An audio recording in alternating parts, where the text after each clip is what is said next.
Bueno, ¿qué tal? Hoy vamos a ver la clase de posabsorción, que es la última clase de este bloque, donde vamos a ver qué es lo que sucede, cómo incorporamos y administramos o se administran los nutrientes obtenidos luego de la ingesta. Así que vamos a comenzar.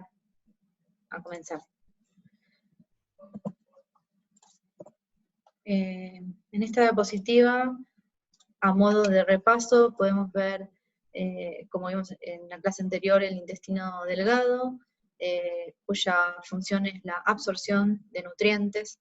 Este intestino delgado trabaja a un pH alcalino. Este pH alcalino se da gracias a secreciones como por ejemplo las pancreáticas, de la parte exócrina del páncreas, que se vuelcan hacia el intestino delgado, formando este pH alcalino óptimo para que algunas enzimas trabajen correctamente, degradando alimentos.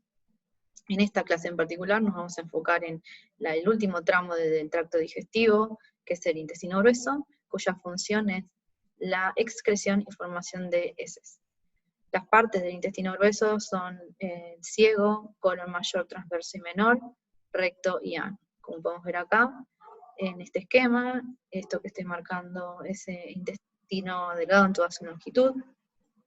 El amarillo sería el intestino, el ciego, perdón, que es bastante grande, por lo cual este esquema es de un equino.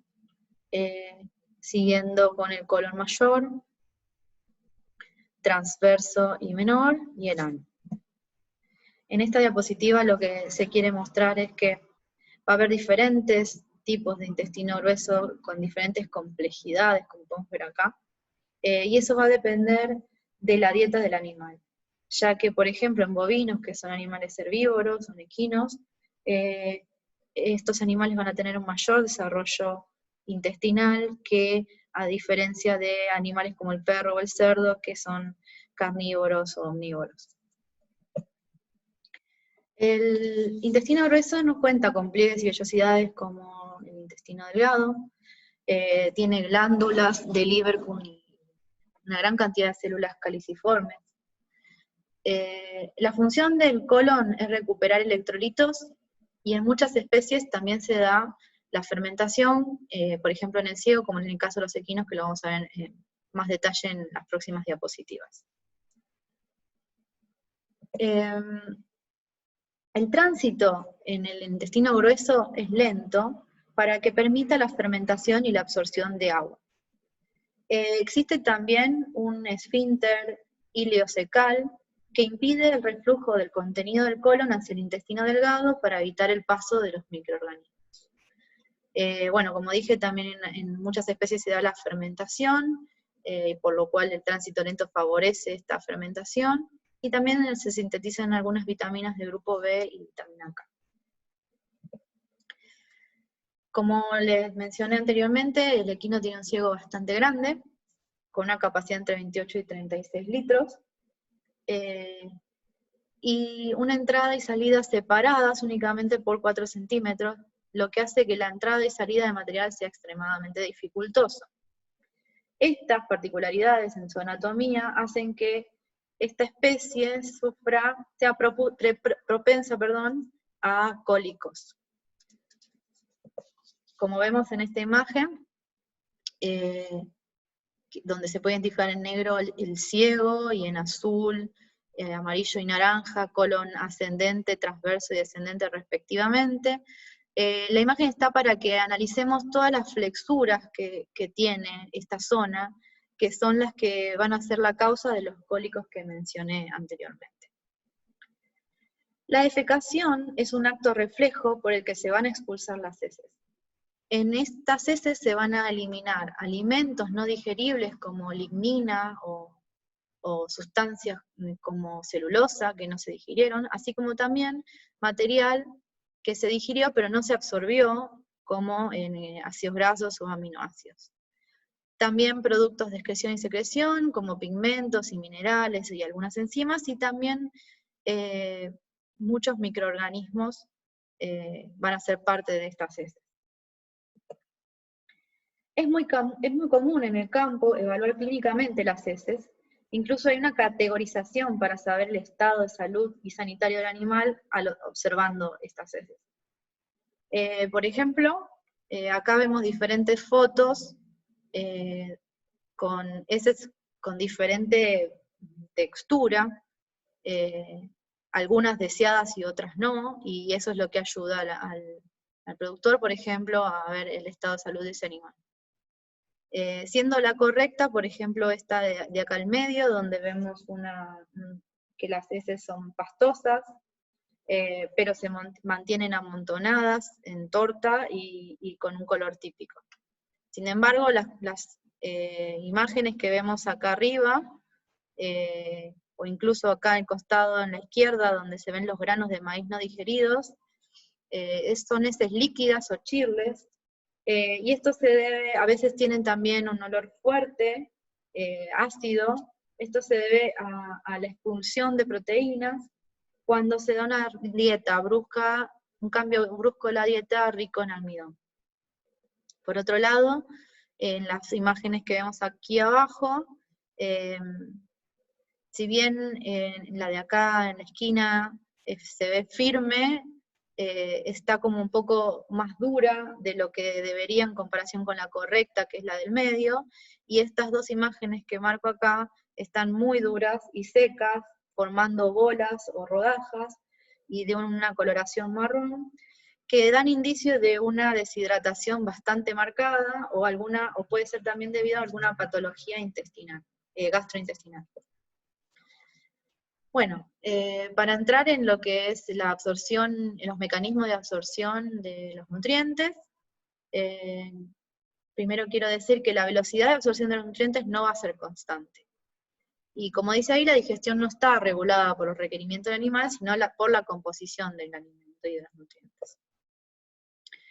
Cuando se ingiere un alimento, se van a producir cambios en la cantidad de nutrientes en sangre, lo que va a provocar cambios endocrinos también para poder utilizar y administrar esos nutrientes de la manera más óptima y mantener lo que nosotros ya mencionamos en otras clases, que es la homeostasis. En este caso particular, relacionado con absorción de nutrientes, hay dos participantes que juegan un rol importantísimo en esta administración y regulación y control de cómo se van a ingerir, de cómo se van a absorber esos nutrientes y cómo se van a disponer de ellos, que son el hígado y el páncreas. El hígado, como dice ahí, es la glándula más grande del cuerpo y tiene una importancia, como dije, fundamental en la actividad metabólica del organismo. Respecto a su topografía, se va a contactar craneal con el diafragma y el lateral con la costilla, con la parrilla costal, perdón. Y el hígado tiene muchas funciones. Por un lado, va a purificar la sangre de tóxicos y drogas, y también va a regular el aporte de energía, y a esto me refería con su rol importante, ya que va a poder producir, almacenar y liberar esos nutrientes que ya vamos a ver que son glucosa, aminoácidos y grasas. También en el hígado se producen la mayoría de las proteínas esenciales séricas, que después se liberan, bueno, séricas en sangre, en suero, cuyas funciones son el transporte de otras sustancias que tal vez no son solubles en sangre, y también factores de coagulación. En muchos animales, en el hígado se produce la bilis, para eliminar a tóxicos y ayudar a la digestión.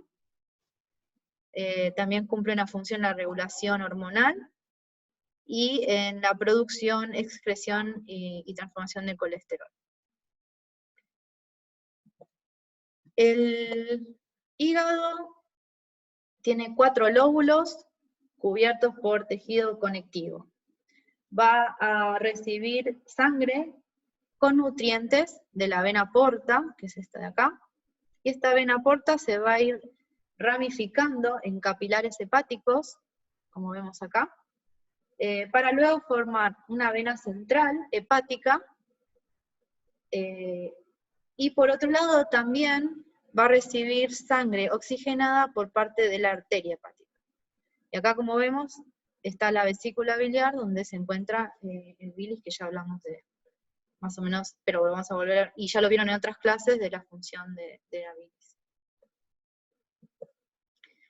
En esta diapositiva es para que quede más claro lo que dije en la anterior. En realidad es cómo es la dinámica de la llegada y salida de sangre en el hígado. En el hígado llega sangre no oxigenada, pero rico en nutrientes, ya que sabemos que todos los nutrientes que son absorbidos en el intestino delgado van al hígado, y en el hígado se decide su destino.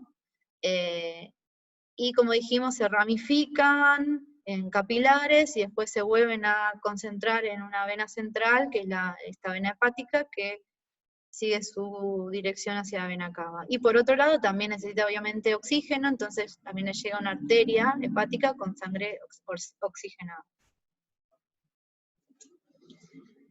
En este esquema es más o menos lo mismo que ya venimos hablando, pero para que nos sea más fácil entender cómo está dispuesto los órganos y los componentes, y cómo se interrelacionan, interconectan entre ellos. Ya hablamos de cómo el páncreas y la vesícula biliar vuelcan su contenido en el duodeno, para ayudar a la digestión y absorción de los nutrientes. Bueno, acá tenemos el conducto biliar hepático, el páncreas, estómago, el conducto hepático común y el conducto pancreático. Pero bueno, sabemos que tanto el páncreas como el hígado, la vesícula biliar, están en íntimo contacto con el intestino delgado y vuelcan su contenido para, como dije, ayudar a la digestión y la absorción. La organización en el hígado, a nivel macroscópico, como dice acá, podemos encontrar y diferenciar la cápsula que rodea al órgano de tejido conectivo fibroso. Se pueden observar tabiques y lóbulos, y obviamente la vesícula biliar, que como ya sabemos no está presente en equinos. A nivel microscópico, el hígado está formado por hepatocitos, que son las células del hígado. También podemos encontrar macrófagos, y estos hepatocitos a su vez están organizados en lobulillo hepático, que tiene esta forma hexagonal que vemos aquí al costado. En este lobulillo hepático se organiza de manera que se puede encontrar una vena central, acá en el centro, y en los vértices va a haber lo que se conoce como espacio porta, formado por una rama de la vena porta, una rama de la arteria hepática y el conductillo biliar. Acá lo vemos más en detalle.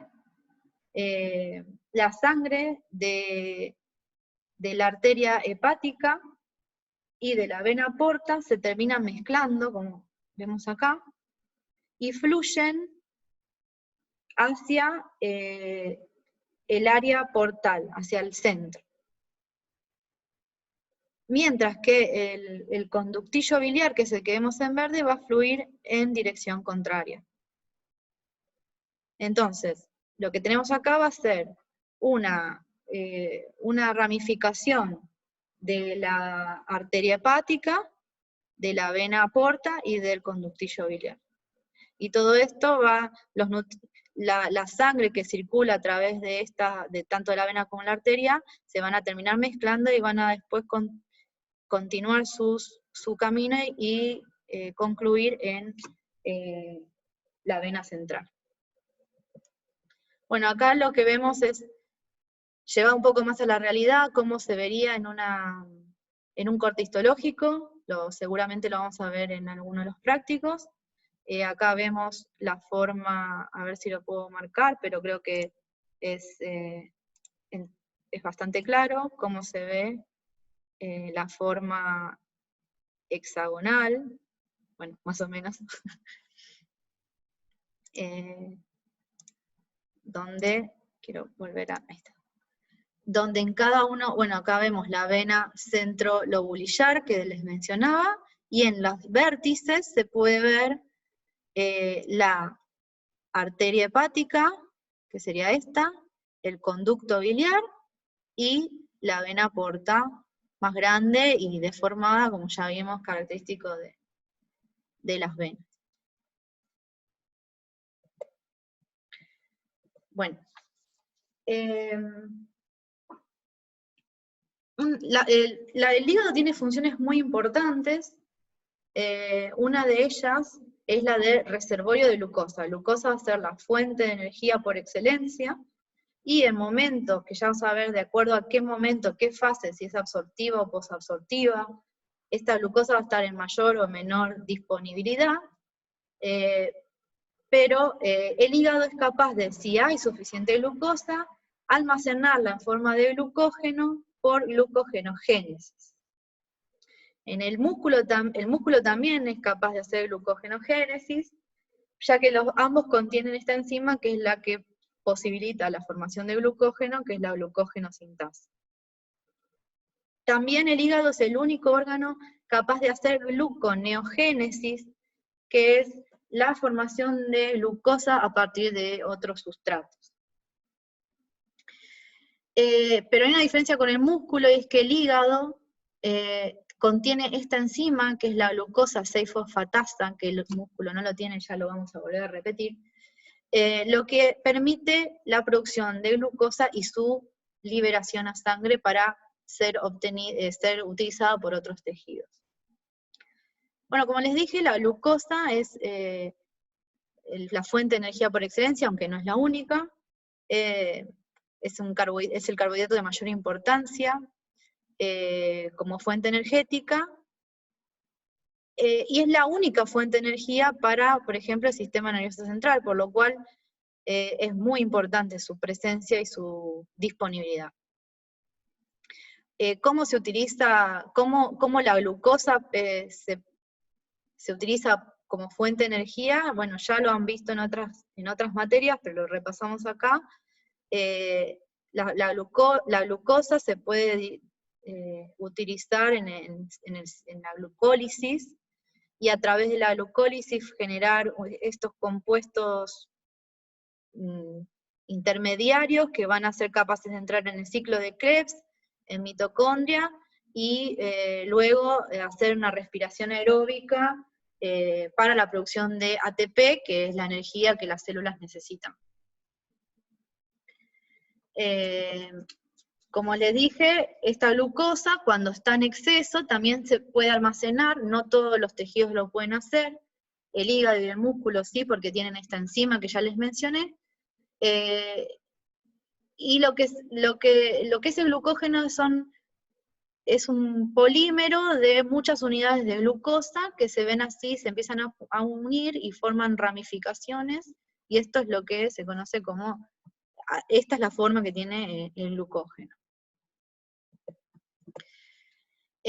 Como les dije, en el músculo la glucosa también se utiliza como fuente de energía, y también se puede almacenar en forma de glucógeno, pero el músculo no tiene la enzima glucosa 6-fosfatasa que sí tiene el hígado, pero el músculo es capaz de usar la glucosa 6-fosfato como sustrato para obtener energía.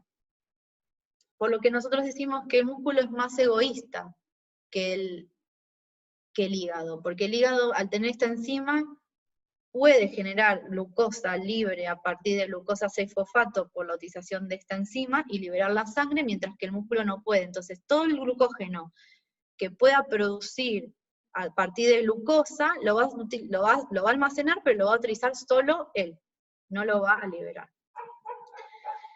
Existen también un reciclado de glucosa, que se conoce como el ciclo de Cori. Este ciclo sucede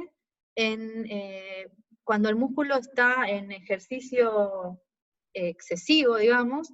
La glucosa, bueno, primero se va a utilizar glucosa, se va a liberar glucosa a partir del glucógeno almacenado, y esta glucosa se va a utilizar en una glucólisis rápida, en anaerobiosis, produciendo, en vez de ir por glucólisis, ciclo de Krebs y respiración aeróbica, en anaerobiosis va a producir lactato, que es el que nos genera los calambres cuando hacemos un ejercicio prolongado. Este lactato, por vía sanguínea, puede llegar al hígado, y en el hígado se puede utilizar para formar glucosa. Y como el hígado puede producir glucosa y tiene las enzimas necesarias para realizarlo, lo libera al torrente sanguíneo, y es posible que se utilice en el músculo nuevamente, a través de su llegada por sangre, cerrando el círculo, ¿no? De la glucosa que estaba almacenada en el músculo se degrada a lactato, ese lactato llega al hígado, en el hígado se puede transformar en glucosa, que es liberada a torrente sanguíneo y llega de nuevo al músculo para ser utilizado en caso de necesitarlo si continúa el ejercicio. Bueno, como les dije, el otro actor importante en todo lo que es el control y regulación de la distribución y disponibilidad de nutrientes es el páncreas. El páncreas, ya vimos un poco, sabemos qué órgano es, que es una glándula tanto exócrina como endocrina. Nos vamos a enfocar en esta parte de su función endocrina particularmente. Se va a encargar de la regulación, como dice ahí, de la glucemia. La glucemia también ya lo hemos visto, lo repetimos, es la concentración de glucosa en sangre, y es el resultado neto del equilibrio entre la entrada y la salida de glucosa al torrente sanguíneo. Esta entrada y salida de glucosa va a estar determinada por su requerimiento, y va a haber hormonas involucradas en esto, particularmente secretadas por el páncreas. En no rumiantes, la glucemia ronda los 80-120 miligramos de cilitro en sangre, mientras que en rumiantes es bastante menor, entre 40 y 60, porque ya vimos que la producción de glucosa en rumiantes depende casi pura y exclusivamente de la producción de ácidos grasos volátiles, y en particular del propionato, y bueno, las concentraciones de eso van a ser menor que en un animal que dispone de los nutrientes directamente, de la glucosa directamente de los nutrientes. Bueno, como ya vimos, el páncreas tiene una porción exócrina y una endocrina. La endocrina son estos que se ven acá, islotes de Langerhans, y en la porción exócrina está encargada de secretar bicarbonato y zimógenos, como ya vimos, al intestino delgado, que va a estar también muy regulado, esa secreción, digamos, pero particularmente en esta clase nos vamos a enfocar en la parte endocrina, en estos islotes de Langerhans. Los islotes de Langerhans, como se ven acá, esto es como se observan en un corte histológico, son fáciles de ver, y lo que van a hacer, tienen diferentes poblaciones de células que van a estar encargadas de secretar diferentes hormonas, que van a volcarse a sangre para llegar a los tejidos blancos. Estos islotes, como les dije, están formados por diferentes células, como vemos acá, las células alfa, que son las verdes, encargadas de la secreción de una hormona que es glucagón, que tanto glucagón como isuna son los actores más importantes, aunque no los únicos, en la regulación de la glucosa. Las células beta, que se ven en amarillo, son las encargadas de secretar insulina, y después también hay, pero en menor proporción, células D y F, que secretan tanto somatostatina como el péptido pancreático. Pero fíjense que en un islote pancreático, el mayor porcentaje de la población es de células beta. Y como dije, estas hormonas secretadas se van a volcar a vena porta para ir al hígado, pero que es el principal órgano blanco, pero también tienen otros órganos blancos, como vamos a ver. Bueno, a partir de acá, y a modo de que sea más fácil para nosotros entender los diferentes estadios o fases que hay cuando posterior o durante una ingesta, y para ver quiénes son los participantes en cada fase, vamos a dividirlos en la fase absortiva, que es la utilización de nutrientes, cómo es la utilización de nutrientes durante esa absorción. Después vamos a ver cómo es la utilización de los nutrientes en una fase de post-absorción, o sea, entre comidas, uno come y absorbe nutrientes, y después hay un periodo entre que no va a comer, hasta que vuelve a comer. Y después también vamos a ver otro caso, que es qué pasa con la utilización de nutrientes en periodos prolongados o de carencia de alimentos, que es otro caso que se puede dar, si bien no es algo deseado o fisiológico, es posible. Entonces, vamos a analizar qué sucede en la utilización de nutrientes durante la absorción. Durante esta fase absortiva, uno de las hormonas más importantes que va a estar jugando un rol importante es la insulina, la hormona secretada por las células beta en el páncreas. Se dice que la insulina es hipoglucemiante, porque lo que va a hacer es tratar de bajar los niveles de azúcar en sangre. O sea, estimular la captación de esa glucosa por la célula, por los tejidos blancos. Por lo tanto, esta insulina va a estar estimulada por una hiperglucemia. Pero no solamente la presencia de azúcar en sangre va a estimularla, sino también, y como todos sabemos, en una ingesta hay otros nutrientes disponibles, la presencia de aminoácidos o ácidos grasos, así también como cuerpos cetónicos, va a estimular la secreción de insulina por el páncreas. También va a haber otras señales que pueden estimular la secreción de insulina. Y va a estar inhibida por una hipoglucemia, o sea, una vez que bajó el azúcar en sangre, yo no quiero que continúe bajando, porque me va a dar un shock hipovolémico, entonces ahí se inhibe la secreción de insulina para que se deje de captar. Y aparte, si no hay, no va a captar nada. Esta insulina tiene una vida media de circulación desde 5 a 10 minutos, y está unida a una globulina beta. Se dice que es anabólica, porque justamente lo que va a hacer es estimular en órganos blancos su captación. Estos órganos blancos, además del hígado, que ya dijimos que es el principal, pero también está el tejido adiposo y obviamente el tejido muscular.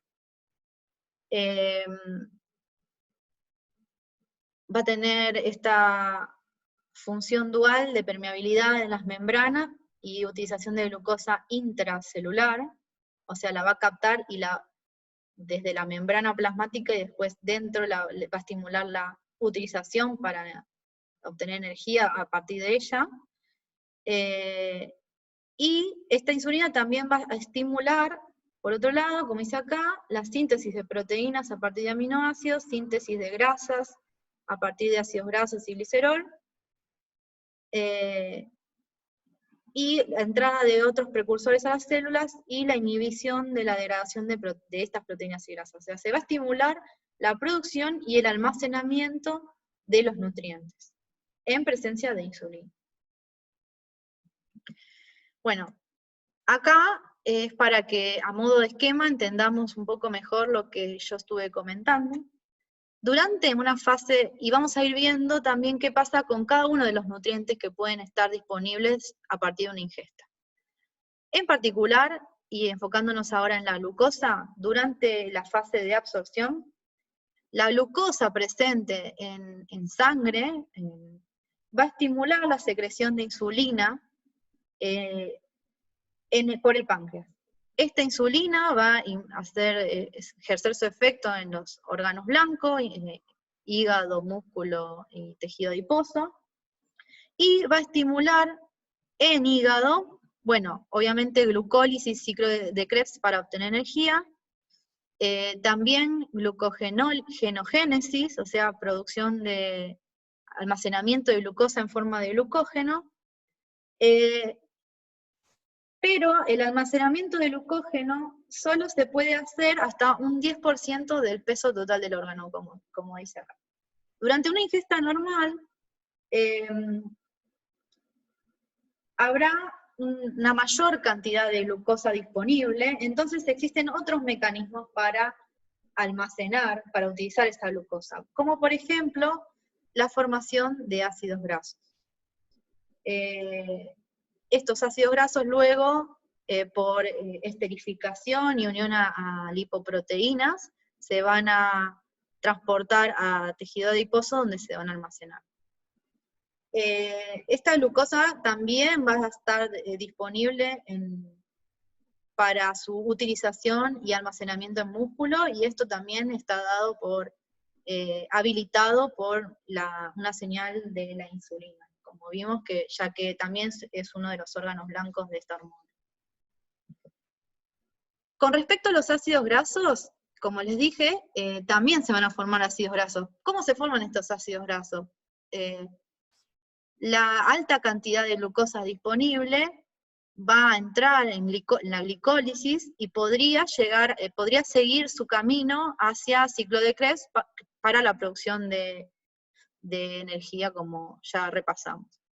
Pero cuando hay mucha disponibilidad de glucosa, se produce una cantidad muy importante de acetil-CoA, que puede escapar del ciclo de Krebs y pasar de citrato a oxalacetato y formar este oxalacetato y salir de la mitocondria. Y participar en la formación de los ácidos grasos. Sin embargo, la transformación de glucosa en ácidos grasos es unidireccional, o sea, después, una vez producidos estos ácidos grasos, no es posible el efecto contrario, o sea, a partir de ácidos grasos producir glucosa. Pero sí los ácidos grasos pueden ser fuente de energía mediante beta oxidación.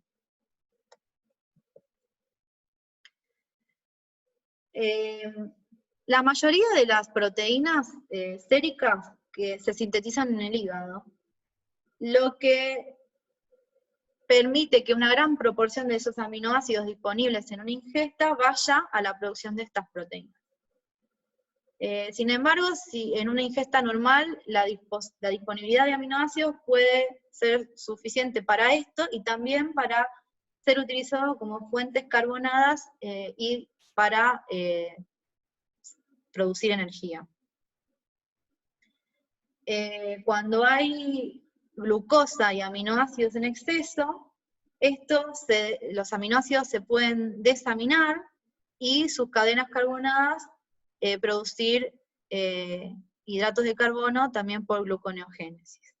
Recordemos que la gluconeogénesis era la formación de glucosa, y la glucogenogénesis es la producción de glucógeno, para ir incorporando conceptos y diferenciarlos apropiadamente.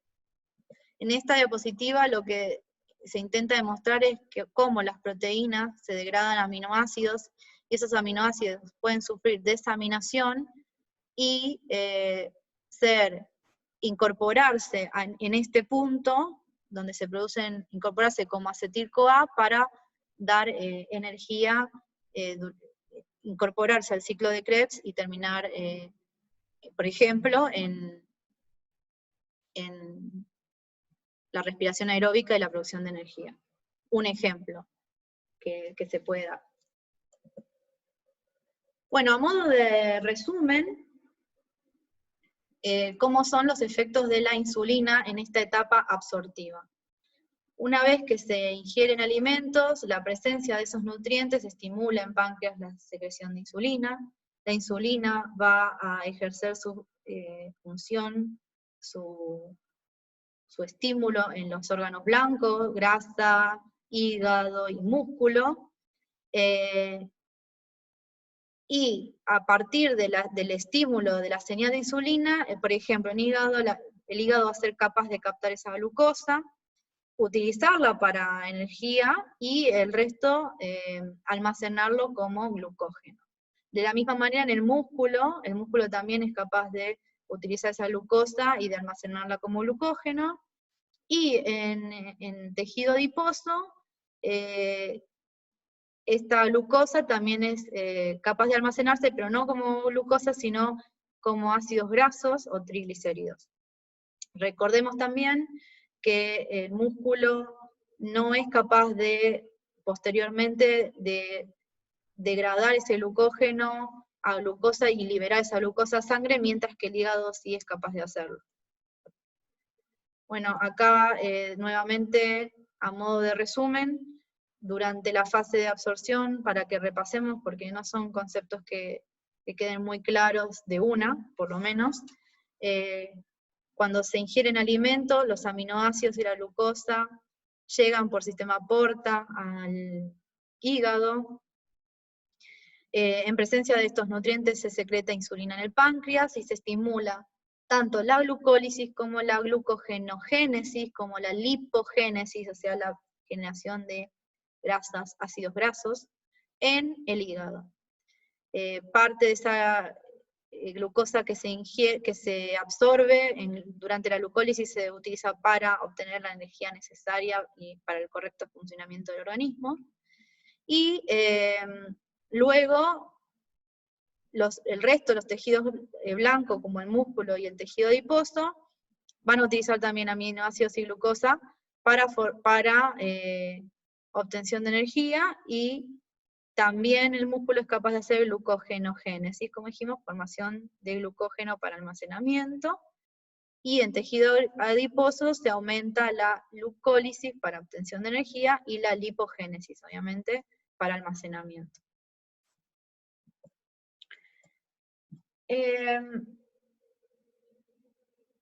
Respecto de los rumiantes, los microorganismos del rumen pueden sintetizar proteínas a partir de nitrógenos no proteicos, como por ejemplo urea. El hígado en los rumiantes es capaz de tomar o ceder amoníaco de acuerdo a la necesidad. Recordemos, porque esto ya lo vimos, y recordemos a modo de repaso, que tiene que haber una armonía entre la cantidad de proteína y la cantidad de energía disponible. Por ejemplo, si hay una gran cantidad, una alta concentración de hidratos de carbono y una alta concentración de nitrógeno no proteico, esto va a permitir el crecimiento de los microorganismos en ese rumen. Ahora, si por otro lado hay gran disponibilidad de hidratos de carbono, pero no hay tanto nitrógeno disponible, solo se va a permitir el mantenimiento de los microorganismos, mientras que si sobra nitrógeno, pero hay una escasez de hidratos de carbono, se va a dar una sobreproducción de amonio que se va a eliminar como urea. Recordemos que en los rumiantes casi toda la glucosa disponible procede de la gluconeogénesis a partir del ácido graso volátil precursor, que es el propionato. Esto ya lo dijimos. Lo que va a dar como resultado esta glucemia más baja en comparación con el resto de los animales. Bueno, el acetato y el butirato pueden entrar al ciclo de Krebs como acetil-CoA para dar energía también. Solo se producen ácidos grasos en el tejido adiposo, no como en los casos que estuvimos describiendo que también se pueden producir en hígado. Y como vamos a ver, los animales que amamantan, el ácido graso de las grasas de la leche, a partir del cuerpo cetónico de acetato, se producen estos ácidos grasos. Pero los animales que amamantan tienen una situación particular que vamos a ver más adelante en detalle. Bueno, ahora vamos a pasar a estudiar o a analizar qué pasa con los nutrientes posabsorción, o sea, entre comidas. Porque como dijimos, y porque todo tiene que estar balanceado y equilibrado y constante, esa glucosa que se ingirió y que se absorbió y que entró a los tejidos para ser utilizado o almacenado, tiene que estar a disposición una vez que los nutrientes bajen, su concentración baje en torrente sanguíneo. Porque siempre vamos a tener que, nuestros tejidos todo el tiempo, constantemente necesitan nutrientes. En el momento de posabsorción, entre comillas, también. Entonces tiene que haber un mecanismo para poder disponer de esos nutrientes durante todo el día. Entonces, esta fase de posabsorción es lo que nosotros es el periodo que conocemos entre ingestas. Y en este caso, en vez de que los nutrientes se movilicen hacia almacenamiento, se van a mover desde esos lugares de almacenamiento hacia torrente sanguíneo. En esta parte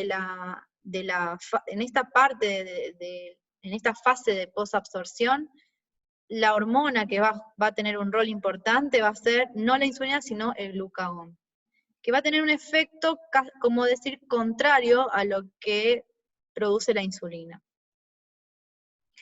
En la fase de posabsorción lo que se va a dar es la glucogenólisis, o sea, la lisis del glucógeno para producir glucosa y distribuirla. Pero como dijimos, este almacenamiento de glucógeno es limitado. Recuerden que solo un 10% del peso del órgano puede ser glucógeno, entonces también se va a estimular la gluconeogénesis, porque la glucosa a partir del glucógeno no va a ser suficiente, entonces se va a hacer gluconeogénesis, o sea, síntesis de glucosa de nuevo o a partir de precursores. Bueno, como les dije, el glucagón es la enzima protagonista de esta fase, se lo conoce como una hormona hiperglucemiante, o sea que va a estimular el aumento de azúcar en sangre. Esta hormona secretada por las células alfa en los islotes pancreáticos, y va a estar estimulada obviamente por una hipoglucemia, por la presencia de aminoácidos también, y otras hormonas como la CCK, la gastrina, también por catecolamina, la hormona de crecimiento, glucocorticoides. Va a estar inhibida por una hiperglucemia, obviamente, y por la presencia de insulina. Porque una hiperglucemia, o sea, un aumento de glucosa en sangre, si eso no es capaz de inhibir el glucagón va a seguir ejerciendo su efecto hiperglucemiante y va a haber cada vez más glucosa en sangre y no es lo deseado. Bueno, la vida media en sangre es de 5 minutos y actúa principalmente en el hígado. Acá lo que podemos ver es para que comparemos qué pasa entre la insulina durante la fase absortiva, el glucagón durante la fase posabsortiva, durante la ingesta, y cómo eso hace que la glucosa se mantenga constante, que es lo deseado, ¿no? Puede haber, obviamente va a haber como un ligero aumento de los niveles de glucosa inmediatamente luego de la ingesta, pero rápidamente va a bajar y se va a mantener constante gracias a la acción de estas hormonas. Como vemos acá, estos picos son de ingesta cada 6 horas.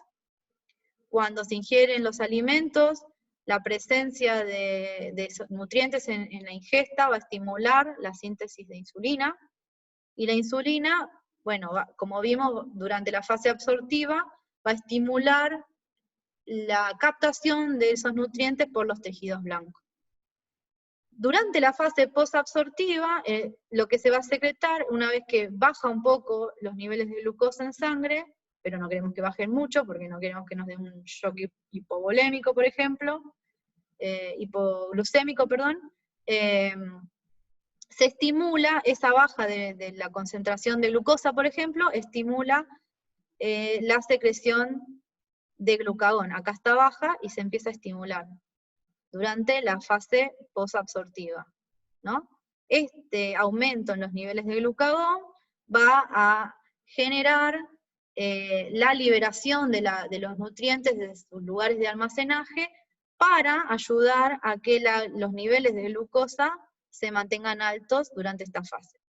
Después el animal va a volver a comer, y una vez que come va a tener de nuevo nutrientes suficientes como para volver a almacenar, y se va a volver a estimular la secreción de insulina. Y así en ciclos que van de ingesta a ingesta, ¿no? Bueno, acá a modo de esquema vemos lo que pasa durante la fase de posabsorción, que es un ayuno de entre 4 y 8 horas, no más que esto, donde la secreción de glucagón es importante. Entonces, en hígado, el glucagón va a estimular la gluconeogénesis, como dijimos, porque la glucogenólisis va a dar glucosa, producción de glucosa, pero no va a ser suficiente. Entonces, hay que estimular la producción de glucosa de nuevo también. Los ácidos grasos pueden dar energía, como dije, por beta oxidación. Cuando hay un ayuno fisiológico, la baja en los niveles de glucosa, o sea, la glucemia, es detectada por el glucagón y va a dar una señal a los tejidos blancos principales, o sea, estos que vemos acá. Y esos ácidos grasos se pueden movilizar hacia los, por ejemplo, hígado, para ser utilizados como fuente de energía. Lo mismo en músculo con la movilización de aminoácidos, que como dijimos también se pueden utilizar como fuentes carbonadas y fuentes de energía, y dar como último fuentes de energía.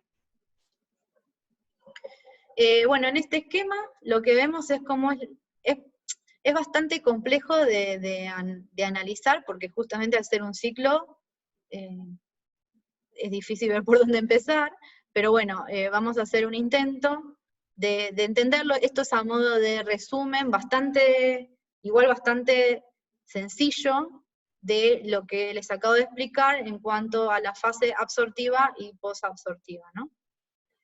Cuando, por ejemplo, hay un aumento, acá dice un aumento en los niveles de azúcar, de glucosa, que se puede dar, por ejemplo, por una ingesta. Durante la ingesta aumentan los niveles de nutrientes en sangre, y esto estimula la producción de insulina por el páncreas.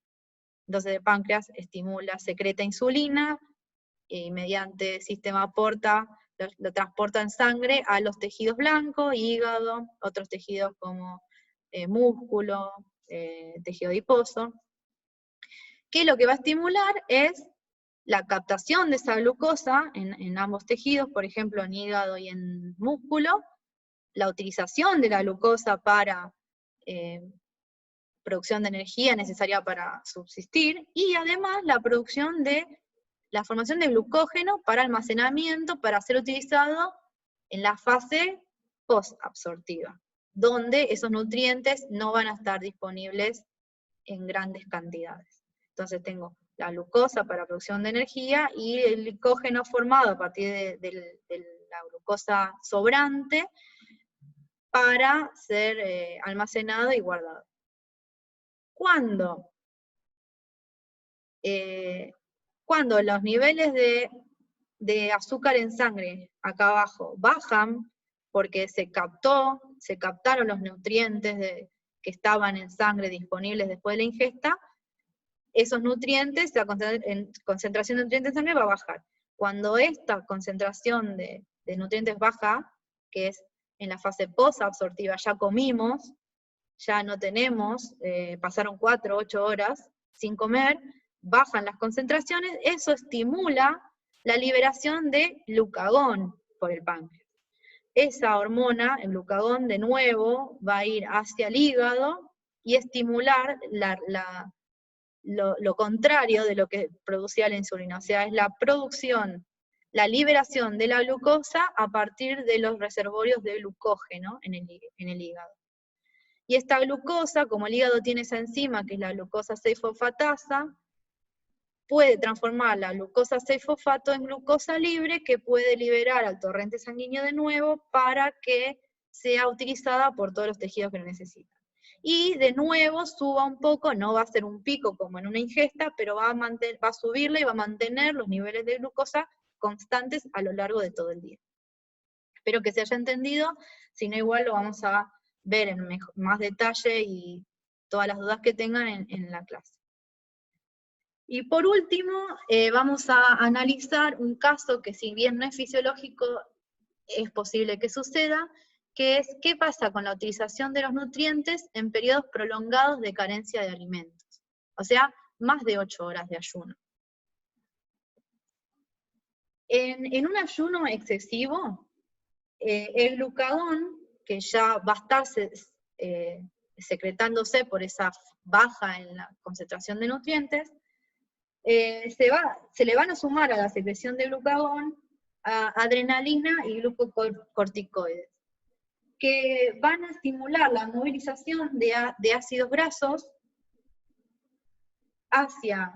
desde el tejido adiposo hacia el hígado, para ser utilizados por beta-oxidación para dar la energía necesaria, ¿no? Pero esta beta-oxidación para obtener energía a veces puede producir un exceso de acetil-CoA y dar a la formación de cuerpos cetónicos. ¿A qué me refiero con esto? Lo vamos a ver, y esto, bueno, como dice acá, se da cuando hay una baja en los niveles de glucosa, o una elevada relación glucagón-insulina, o sea, porque al no haber glucosa presente se secreta más glucagón y no se va a secretar insulina. Esto sucede, vamos, en este esquema que es bastante, no es tan lindo de ver, pero enfoquémonos en ciertas partes, no hace falta que entendamos en detalle todo.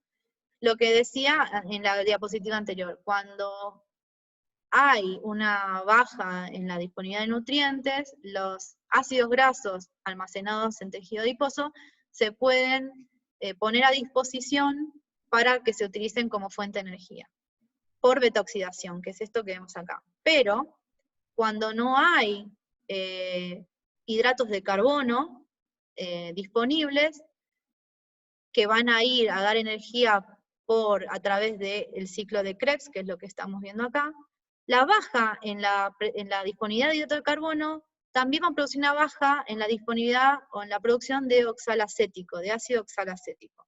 Entonces, y por otro lado, la disponibilidad de grasas para energía a partir de la beta-oxidación va a aumentar la producción de acetil-CoA. Este aumento de la producción de acetil-CoA no va a poder entrar al ciclo de Krebs porque no se va a poder unir con el ácido oxalacético, porque al no haber hidratos de carbono va a estar en menor concentración o no va a estar directamente. Entonces, como no puede entrar al ciclo de Krebs y dar energía por respiración aeróbica, cadena de transporte de electrones, como ya vimos, este exceso de acetil-CoA las moléculas de acetil-CoA se pueden unir entre ellas, en vez de seguir el ciclo de Krebs como les expliqué, y formar lo que se conoce como cuerpos cetónicos, y producir un aumento de ellos en sangre. Que es más o menos lo que se explica en esta diapositiva, que después la pueden leer con más detenimiento, y cualquier duda consultar. Pero a grandes rasgos lo que pasa es eso que me expliqué. Frente a una carencia de hidratos de carbono, se pueden utilizar ácidos grasos como fuente de energía que se degradan por beta-oxidación. Pero esa beta-oxidación tiene como producto de su metabolismo moléculas de acetil-CoA, que no son capaces de entrar al ciclo de Krebs, y entonces se unen entre ellas y forman estos cuerpos cetónicos, que son acetona, acetoacetato y hidroxibutirato, que pueden ser utilizados como fuente de energía, por ejemplo, en el cerebro, músculo esquelético y corazón, pero no en el hígado. En el hígado no se pueden utilizar, el hígado necesita los demás nutrientes que ya hablamos para poder funcionar. Entonces, en cierto punto la formación de cuerpos cetónicos sirve porque si no hay otro nutriente disponible, el cerebro necesita seguir funcionando y va a utilizar estos cuerpos cetónicos. Pero cuando ya el ayuno se prolonga demasiado, se puede producir una cetosis. Y esta cetosis es muy común en bovinos de lactación y bovinos gestantes. Las vacas lecheras van a tener una alta demanda de glucosa para formar la leche y van a estar en una hipoglucemia casi constante. Por lo que se va a favorecer la formación de estos cuerpos cetónicos durante la lactación, entonces, por la producción, el aumento de acetil-CoA y la baja en la presencia de oxaloacetato, y va a llevar, como dije, a una cetosis.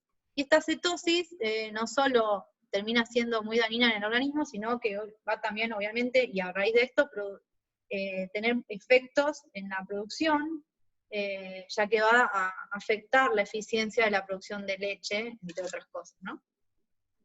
Bueno, en esta diapositiva es de nuevo un esquema de lo que ya estuve explicando. Cuando hay baja disponibilidad de hidratos de carbono, el tejido adiposo va a liberar sus reservas de ácidos grasos, que se van a poder utilizar en el hígado por beta-oxidación, pero esa beta-oxidación también va a producir un exceso de acetil-CoA y la ulterior producción de estos cuerpos cetónicos. Bueno, por último, existe también otra patología que es la diabetes. Y con esto terminamos. La diabetes ya lo hemos discutido en algunas clases, pero lo vamos a volver a retomar acá. Es una patología que se da porque no se puede utilizar los hidratos de carbono como fuente de energía. Esto se debe a dos razones principalmente, hay muchos factores, pero principalmente se debe a dos razones. Una es la baja o nula producción de insulina, o que los órganos blancos no son capaces de censar esa insulina secretada y no son capaces de captar la glucosa. Esto es la diabetes tipo 1 y diabetes tipo 2. La diabetes tipo 1 lo que sucede es que se destruyen las células beta, como vimos en los islotes pancreáticos, y las células beta son las que secretan insulina. Si se destruyen las células beta no va a haber insulina producida. Y la diabetes tipo 2, que ya tiene más que ver con una desensibilización a insulina.